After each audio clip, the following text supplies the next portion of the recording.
नमस्कार मित्रों, कक्षा 7 इकाई 4 कथनी और करनी की आज हम चर्चा करेंगे। मानव जीवन को प्रभु ने एक अलग अनमोल भेंट दी है। सभी प्राणियों से मनुष्य को अलग शक्तियाँ प्रदान की है, जैसे कि बोलने के लिए वाणी दी है, चलने के लिए पैर दिया है, सोचने समझने के लिए दिमाग दिया है और काम करने के लिए हाथ भी दिया है। तो मनुष्य को सबसे अलग बनाया है। तो ये प्रभु की हम पर एक अनमोल भेंट है। इसीलिए संसार में बहुत ही अच्छे ढंग से जीवन हम जी सकते हैं।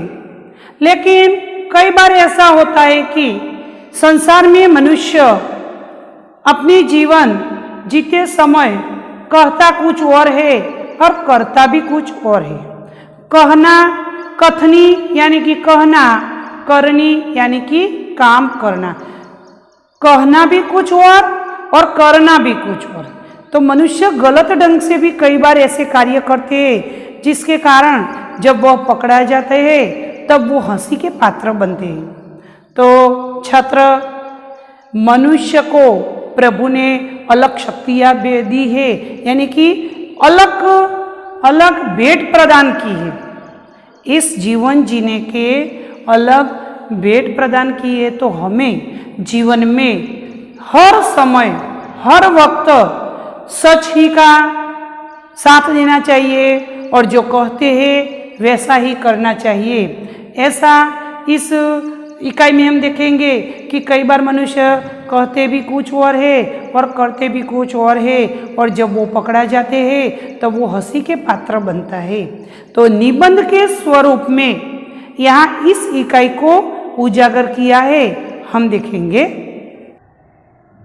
ईश्वर ने मनुष्य को अन्य प्राणियों से श्रेष्ठ बनाया है, कई गुणों से उसे संवारा भी है। इसका उसे अभिमान भी होता है, परंतु स्वयं को गुणों की खान समझने वाला व्यक्ति कई बार ऐसे कार्य करता है जिन्हें वह गलत बताता है। कथनी और करनी में अंतर के ऐसे कई उदाहरण रोज दिखने मिलते हैं। बस्ती के बीच सरकार ने पार्क बनाने की जगह छोड़ रखी थी। बरसात के मौसम में मोहल्ले के एक सज्जन को उसमें फूलों के पौधे लगाने की सूझी। बात तो अच्छी थी। वे कहीं से पौधे लाए, कतार से उन्हें रोपा, देखभाल भी की। पौधे तो बड़े हो गए। कुछ दिनों के बाद फूल खिलने लगा, पार्क अच्छा लगने लगा। मोहल्ले के लोग सुबह शाम पार्क में टहलने लगे। फूल सबको अच्छे लगते हैं। पार्क में लोगों को आने जाने से उन्हें यह लगा कि लोग इन फूलों को तोड़कर ले जाएंगे। उन्होंने एक तख्ती के ऊपर यह लिख कर टांग दिया कि फूल तोड़ना मना है। आते जाते सब उसको पढ़ते, कोई भी फूलों को नहीं तोड़ता। पर मज़े की बात तब सामने आई जब लोगों ने तख्ती लगाने वाले सज्जन को बड़े सवेरे जल्दी जल्दी फूल तोड़ते हुए देखा। तब शर्मिंदा हो गया और पूजा के लिए तोड़ रहा हूँ कहने लगा। बसों में लिखा होता है धूम्रपान करना निषेध है। एक बार यात्रा करते हुए देखा कि एक यात्री ने बीड़ी जलाई और पीने लगा। तब उसे देखकर कंडक्टर ने कहा, भाई साहब, बस में बीड़ी सिगरेट पीना मना है। उसने जल्दी बीड़ी खिड़की के बाहर फेंक दी। थोड़ी देर बाद कंडक्टर ड्राइवर के कैबिन में जाकर बैठा, सिगरेट जलाई और दोनों पीने लगे। एक दूसरे यात्री ने यह देखा तो लिखे हुए वाक्य की तरफ इशारा करते हुए कंडक्टर से कहने लगे, भाई साहब, बस में सिगरेट पीना मना है। इस पर कंडक्टर शीघ्र बोल उठा, यह वाक्य आपके लिए है, न कि हमारे लिए। एक व्यक्ति दुकान पर गया। स्कूटर दुकान के सामने खड़ा कर ही रहा था कि दुकानदार ने कहा, आप अपना स्कूटर वहाँ सामने वाहन रखने की जगह पर छोड़ आइए।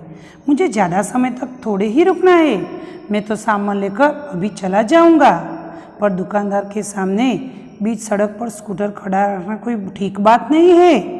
यह सोचकर उसने सामने खड़ा कर दिया और वो वहाँ से दुकान में वापस आकर सामान खरीदने लगा।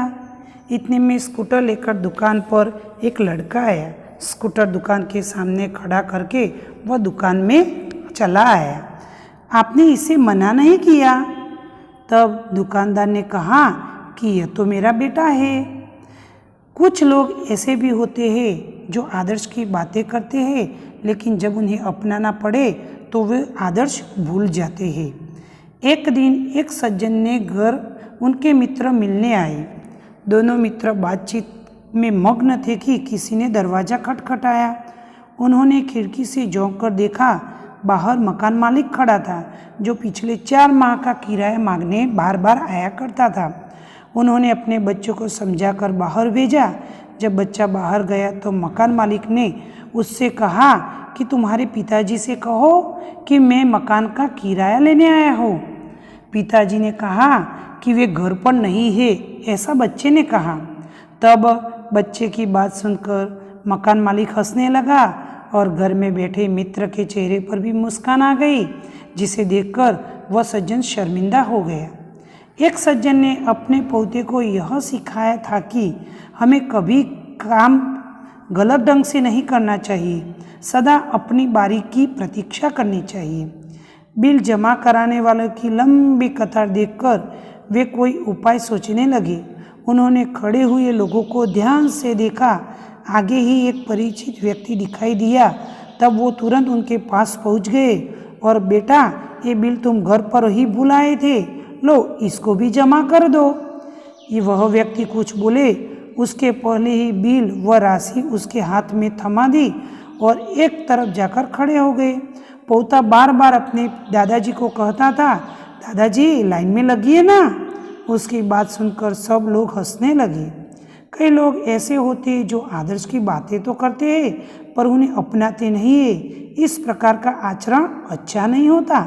ऐसा आचरण करने वाले को कभी सम्मान भी नहीं मिलता, वे हंसी के पात्र बनते हैं। इसीलिए हमें कथनी और करनी में हमेशा समानता रखनी चाहिए। ओ कथनी करनी एक समान, जग में मिलता तब सम्मान।